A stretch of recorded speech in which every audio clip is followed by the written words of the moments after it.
Welcome to Sushmita's science class. Here, science will be made so interesting and easy. You will all start loving it. Matter changes from one state to the other with a change in its temperature and pressure. This is called interconversion of states of matter. The processes involved in interconversion of state of matter are melting, freezing, evaporation, condensation, sublimation and deposition. ये solid ice, इसको अगर हम गर्म करते हैं तो ये पिघल जाता है, जिसको कहते हैं मेल्टिंग। सॉलिड पिघल के लिक्विड बन जाता है, इसके मॉलिक्यूल्स दूर दूर हो जाते हैं और वो लिक्विड बन जाता है। और लिक्विड को अगर हम हीट करें तो वो इवेपोरेट हो जाते हैं। इवेपोरेशन से वो गैस बन जाते हैं, मॉलिक्यूल्स और दूर दूर फैल जाते हैं। जैसे सॉलिड को, आइस को अगर हम गर्म करें तो वो वाटर बन जाता है जो कि लिक्विड है। वाटर को अगर हम गर्म करें तो वो वाटर वेपर बन जाता है या स्टीम बन जाता है, भाप बन जाता है जो कि गैस है। अब यही गैस को हम ठंडा करके लिक्विड दोबारा बना सकते हैं और उसे कहते हैं कंडेंसेशन। और लिक्विड को ठंडा करके हम सॉलिड बना सकते हैं। जैसे स्टीम से वाटर बनता है और वाटर को जब हम फ्रीज कर देते हैं, फ्रीजिंग या सॉलिडिफिकेशन कहते हैं, उससे आइस बन जाता है। आप लोगों ने देखा है कि जब वाटर बॉयल हो रहा है और अगर हम उस ढक्कन को, जो कवर है, उस ढक्कन को हटाते हैं तो उसके नीचे हमें पानी दिखता है। वो पानी, ढक्कन के नीचे पानी कहाँ से आता है? तो जो वाटर गर्म होने से वाटर वेपर बन रहा है, वो ढक्कन के साथ जब टच होता है तो ढक्कन ठंडा रहता है और उससे वाटर वेपर फिर से वाटर में चेंज हो जाता है। अगर हम ग्लास में ठंडा पानी रखते हैं, थोड़ी देर बाद ग्लास के बाहर हमें पानी दिख जाता है। वो कहाँ से आता है? एयर में जो वाटर वेपर है वो ठंडे ग्लास के बाहर का सरफेस को टच करता है और कंडेंसेशन से वो फिर से पानी हो जाता है। जो बाहर का वाटर वेपर, एयर में वाटर वेपर प्रेजेंट है, वो पानी बनकर ग्लास के चारों तरफ ड्रॉपलेट्स पहले बनते हैं और उसके बाद वो फ्लो करके, जब ज़्यादा ड्रॉपलेट्स इकट्ठे हो जाते हैं, जैसे हमने वाटर साइकिल में पढ़ा है कि क्लाउड्स में जब ज़्यादा वाटर इकट्ठा हो जाता है तो वो रेन होकर नीचे आ जाता है। बिल्कुल इसी तरह से ग्लास के चारों तरफ वाटर वेपर के ड्रॉपलेट्स जब बहुत ज़्यादा हो जाते हैं तो वो नीचे जाते हैं और ग्लास के नीचे पानी दिख जाता है हमें। So solids change into liquid by increase in temperature or decrease in pressure. It is also known as fusion or melting. Liquid changes into solid by decrease in temperature or increase in pressure. That is called freezing. Then gases change into liquids by decrease in temperature or increase in pressure. That is called condensation. Liquid change into gases with increase in temperature or decrease in pressure. That is called evaporation. ये melting, evaporation, condensation, freezing या solidification, ये terms तो हमें समझ में आ गया। अब जो दो चीज़ें हैं वो न्यू टर्म्स हैं। एक है सब्लिमेशन। सब्लिमेशन क्या होता है? जब सॉलिड को हम गर्म करते हैं और वो डायरेक्ट गैस बन जाता है बिना लिक्विड बने। सॉलिड से डायरेक्ट गैस बन जाता है बिना लिक्विड बने, उसको कहते हैं sublimation. Solid changes into gases by increase in temperature और decrease in pressure is called sublimation. ये सब्लिमेशन हमें कहाँ दिखता है? आप लोगों ने कपड़ों के अंदर नैफ्थलीन बॉल्स रख के देखा है? थोड़े दिन के बाद वो नैफ्थलीन बॉल्स या तो छोटे हो जाते हैं या गायब हो जाते हैं। तो वो कहाँ जाते हैं?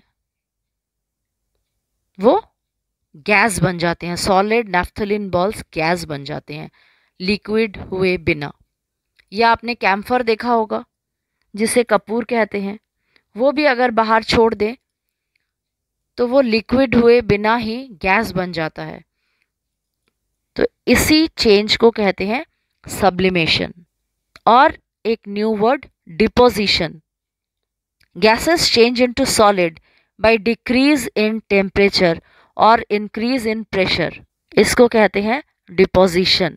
जब हम आइसक्रीम खरीदते हैं तो वो सॉलिड रहता है, थोड़ी देर बाद ही वो मेल्ट करना शुरू हो जाता है। दैट मीन्स वो लिक्विड फॉर्म में टर्न होना शुरू हो जाता है। बर्फ़ को अगर हम फ्रीज़र से निकालें तो वो मेल्ट होना शुरू हो जाता है। कपड़ों को जब हम सुखाने देते हैं बाहर तो वो पानी वेपर बन जाता है और हमारे कपड़े ड्राई हो जाते हैं। तो ऐसा क्यों होता है? क्योंकि matter changes its form from one state to another because of the change in their molecules cause due to heating और कूलिंग। ठंडा और गर्म करने से मैटर अपना मॉलिक्यूलर स्टेट को चेंज कर देता है।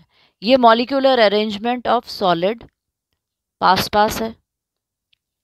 इसको अगर हम हीट एंड प्रेशर दें तो ये मॉलिक्यूल्स दूर दूर हो जाते हैं और वो लिक्विड बन जाता है। फिर इसमें हीट और प्रेशर दें तो वो गैस बन जाता है। On heating the molecules absorb heat to become free and move apart. Water molecules, that is liquid, when heated becomes restless and start boiling. They move further apart and spread out, changing into water vapor. When a liquid changes into gas on heating, this phenomena is called evaporation. Ice cubes, that is solid, when kept outside the refrigerator change into water, that is liquid, due to heat. Thus, when the solid becomes liquid on heating, this phenomena is called melting.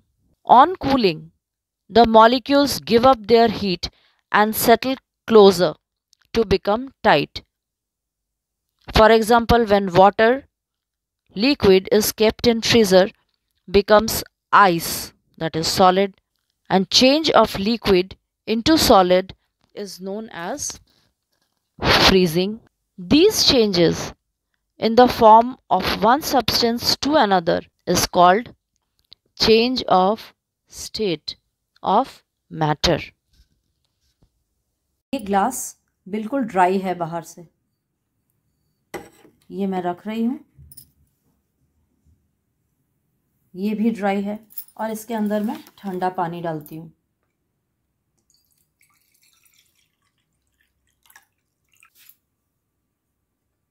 देखो, glass के बाहर जितना दूर तक पानी है उतना दूर तक ये वेपर टच करके पानी में चेंज हो रहा है। सी चिल्ड्रन, ये वाटर ड्रॉपलेट्स हमें ग्लास के बाहर दिख रहा है।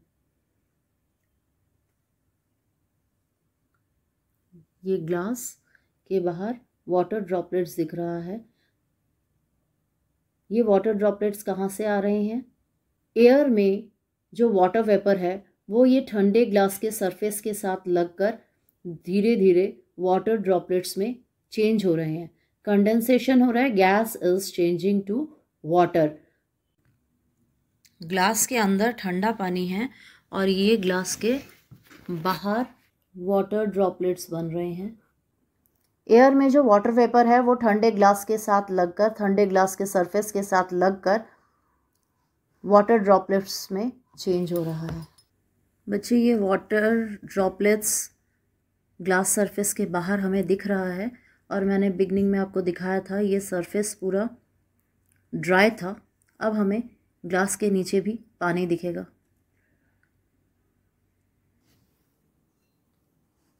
ये वाटर ड्रॉपलेट्स नीचे फ्लो करते हुए ये नीचे एक्यूमुलेट हो रहा है पानी। In the next video, we will study about the solutions and the physical properties of matter. If you found the video useful, like, share and subscribe.